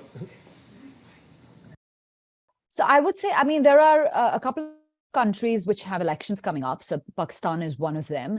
And given, what's happened with Imran Khan, being ousted from being prime minister, he's been on the streets marching. Then there was a shooting incident at one of those protest marches where he was injured. I mean, I'd say that's certainly one to watch for on what's going to happen there next. I think the other thing for Pakistan is that the Pakistani Taliban have called off the ceasefire that they had. So there's an increasing number of attacks, an increasing number of deadly attacks, and that's going to be something to look at as well. And I'd say again, in the region, there's Afghanistan really, because still I feel it doesn't get the prominence that it deserves. The story of Afghan women and girls. I mean, it is the only country in the world to do this. And I feel like it still doesn't get the prominence, the importance, that this is the biggest, it is one of the biggest stories of 2022, in my opinion. University education stopped, women stopped from working in NGOs, women stopped from going to open air, parks, amusement parks. And yet, so, at least from my end, I think from our end, we'll do everything in our power to keep a spotlight on that. Well, I follow a number of places in the world, and I also try to go to new places for the New Yorker. In the coming year, I expect to be going to Asia, maybe to the Philippines. It's interesting to see that country, a democracy since 1986, has chosen to invite back and vote in the son of the former dictator. I mean, again, it seems symptomatic of the time we live in, and maybe instructive. Probably Colombia, Cuba. I will continue to follow Brazil. I'm writing a profile of Lula now, and to, I'm fascinated by what's happening in Ukraine, of course, parts of Africa. I'm personally both anxious about, but somewhat heartened by the fact that more and more of us are aware of the risks we face through climate change and the changing world we live in. And that the young people, particularly, that inhabit this world with us, are cited as one of their main concerns. I'm hoping and looking for new vision, new action, new leadership from youngsters who will demand more radical solutions to these issues as the years go forward. Personally speaking, and to end on hopefully an optimistic note, I would just say that Brazil has been ruled for the past 4 years by a man who actively promoted the destruction of the Amazon. Right.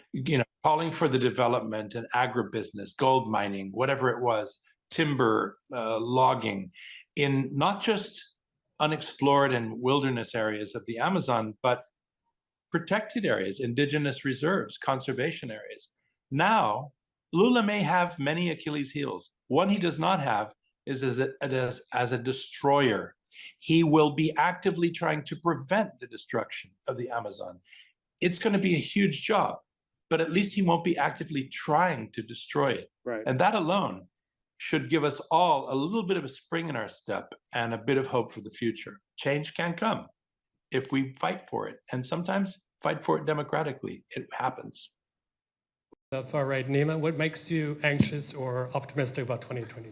Well, so I don't think you can go wrong cribbing off Lindsay Hilsum. So I would like to steal Lindsay's 4 rogue elephants, because they were all excellent, and then add 2 more of my own. I think Israel-Palestine is something we all need to be watching this year. I think the far-right extremists in the government are on a collision course with the rest of the world, and we've had this culture and generational shift in the US, which was kind of that last bastion of blank check support for Israel, and Germany, of course, how could I forget? But just in terms of the cultural footprint, I think when you see that shift in America, whether or not a Republican House will allow that.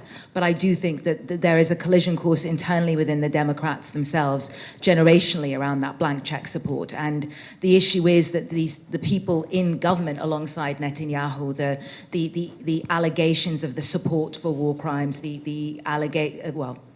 not war crimes, because it's in theory not a war, crimes against humanity and the behavior of the forces in the areas where there are settlements, the idea of regularizing the settlements, which goes directly against US foreign policy, it just doesn't seem tenable with the way that people have begun to reassess the issue between Israel and also to focus much more on what's happening in the Palestinian territories. And then I just think we are going to continue to look at Iran. I think Iran, in a way, encapsulates all of the bad actors. It encapsulates everything around the world in terms of whether the Kurds are going to get broader support from people like Saudi Arabia, from the Turks, whether the Pakistanis are going to kind of put their concerns over the extremists in their Baluchistan extremists, and then find themselves supporting the mullahs, the Sunni mullahs in Baluchistan in Iran. And that's not even going into the fact that the Arab areas are very close to Iraq. I just think you can't look away from Iran this year. Perfect, thank you. Anne? I love the wild cards, Lindsay. I was sorry, you did rogue elephants. I'm going to do wild cards. One of them is the same. I think we have spoken a lot about Iran. We haven't talked about Saudi, and I think it would be wrong not to have mentioned that, the Abraham Accords, that sense that there is a big shift there. I've just come back from the region, and to put it very bluntly, the international community, particularly the business community, has forgiven MBS for Khashoggi, and that is a hard thing to say in a room of journalists, and it shouldn't be so. But that is the kind of reality of the situation, and I think MBS, who is in many ways an incredibly random dude. I mean, the profile that we ran of him in The Economist is quite if you haven't read it, it was an extraordinary profile. And absolutely, as always, fact-checked, absolutely to the hilt. And quite extraordinary situation. But was very interesting sitting in the Gulf, how much it happened to be a big business conference that I was speaking at part of or chairing, the faith in the Saudi economy. And you can see it also, in the quest for media assets in the UK. You can see that Saudi footprint, and I would put those in the sort of wild card basket. They are in some way, and that's why we get into fist bump territory, probably a huge mistake, but you can understand, that kind of America doesn't want to declare it. It's not a rogue. On the other hand, it needs to be played in some way. That is going to be fascinating. I don't know where that's going. Turkey, I have great friends from Turkey here today. It'd be rude of me not to give a shout out, but I'm genuinely interested in where Turkey is left by its role in the conflict in Russia, Ukraine. That is wild card, but also interesting diplomatic behavior by Erdogan, because we're seeing that ability, and we've seen Turkey play this role historically, of profiting from a weakened Russia, but it being slightly on both sides once in the conflict. I think a great mistake to try to stop the NATO accessions of the Nordic states. I suspect even that's got through to Erdogan. He's not going to win that one. But Turkey is going to be decisive. You know, if you've been watching From Russia with Love over Christmas, the ancient but still brilliant James Bond film, you'll remember that From Russia with Love takes place, most of it is about the role of Turkey in the East-West. Meloni, Italy, very briefly, interesting, populism light is the coming thing. That's my bet.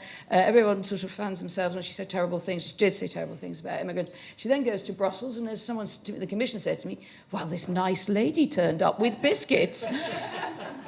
People who can play both ends of populism, not be Erdogan, not come across like Orban, that's where it's going, I think, populism light. And, you know, let's see where is our own, you know, where do we go in terms of the wild cards of Britain in Europe. My guess is where we are beginning to get to a rapprochement, and lots of things which were said to be impossible will turn out to be possible. It will be a longer road than it should have been, but I think we'll see movement there this year. And by the way, I think that will be very difficult for those who want Scottish independence. Wow, breathtaking. Thank you. Roland. I'm not allowed to look at any of that. I mean, I meant to. There was this beautiful time before the 24th of February where I could kind of look at a map and say, I want to report from Africa today. But no, I'm chained to Ukraine, and I will be for the foreseeable future. And I think, for which I make no apologies, really. I think everything revolves around that. I mean, Turkey, this is a Black Sea war. It's about the future of Crimea. You pick your century in which you want to discuss this. I mean, the echoes are all through history. There's nothing new in the world. So what happens in Ukraine is frightfully important for all of this stuff. The one other thing, the wild elephants running around here have stomped every bit of undergrowth I can possibly see, except the Balkans. No one's mentioned the Balkans. Nobody mentions the Balkans because these days, you know, an editor asks you, is there a war in the Balkans? And you say, well, not yet. And they say, oh, don't worry about it. There might well, I mean, this past few, I mean, just over Christmas, I mean, Vucic really walked it right up to the wire, like right up to the wire. And I was having conversations with people in Kosovo who are always telling me that, you know, Vucic is the devil. And yet there was a genuine level of, listen, this is different. This is really getting to a place where we're frightened. And that, of course, is again, umbilically linked to what's going on in Russia, to Russia's performance in the war, to Vucic wondering whether he, you know, can he put his cards in Russia? Can he continue to play this game with Europe, or, you know, is it time to just, like, you know, cut that cord? So no matter how many times editors aren't bored because the war hasn't started yet, keep an eye on it because it's really looking nasty. Thank you. Currently.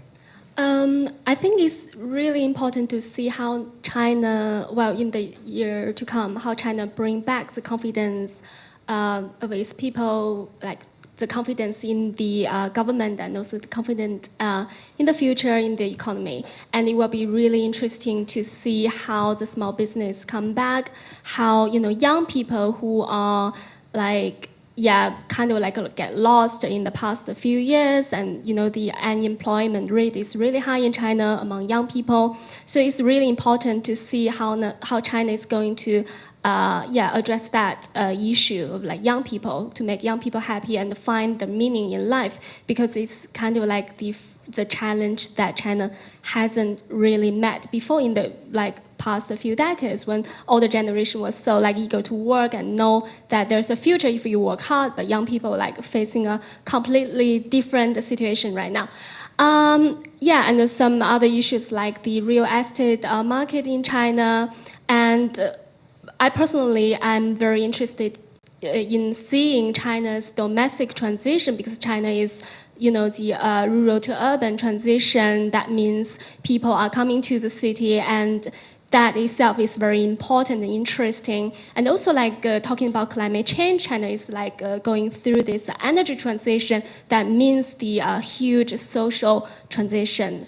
And I personally, when I think about what can be a bit optimistic about 2023 is I really looking forward to see more conversation, dialogue between China and the West, because in the past 3 years, like China closed up, that means we see the increased polarized opinions, both like in China, Chinese people's opinion of the West, and in the West, we see how people think about China, Chinese people. So I hope like with China now finally ending the COVID-0 policy, there will be more people, students, tourists, going, traveling, and I think it's very important to have this like person-to-person, face-to-face Absolutely. Conversation, yes. Lovely, optimistic note to end on. Rather than, it's almost impossible to wrap up this panel, but rather than doing that, I'm going to end this on a fun note, but I will wrap up the panel through my own filter and thoughts, maybe in my next opinion piece. You guys have put forward so much incredible thoughts and themes and points. So we have a couple of gifts here, but a little quiz. This is tea from Ukraine. It's called Keep Calm and Stand with Ukraine. It's like the lovely lady bringing biscuits to Brussels or whatever. But I brought tea. I have a first question. This is probably for a British audience, and I hope I get this right. So the name of the cat at 10 Downing is Charlie, correct? Larry. Larry, okay. A few weeks recently on CCTV, a nighttime predator was caught on CCTV almost attacking 10 Downing or Larry. It was a very scary moment. What kind of predator was it, four-legged predator that showed up in front of 10 Downing audience? Well, you all get the tea, you only have to. Okay, we'll figure something out. There are two cities where the European, if you could put your hands up to answer, two cities where the European Parliament meets, what are they?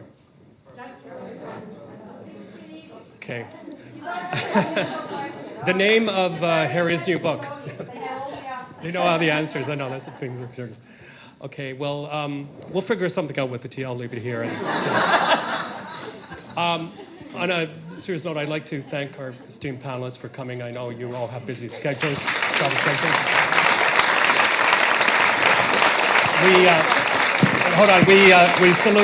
We salute your reporting. We thank the Conduit Club staff, Pranvera. Pretty, thank you, my colleague.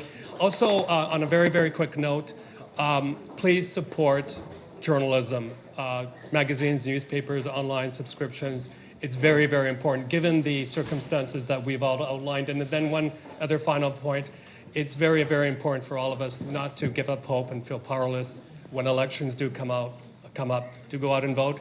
And if you want your voice to be heard, there's also channels like the opinion pages to make your voice heard. So please do use them. Thank you so, so much. Happy New Year.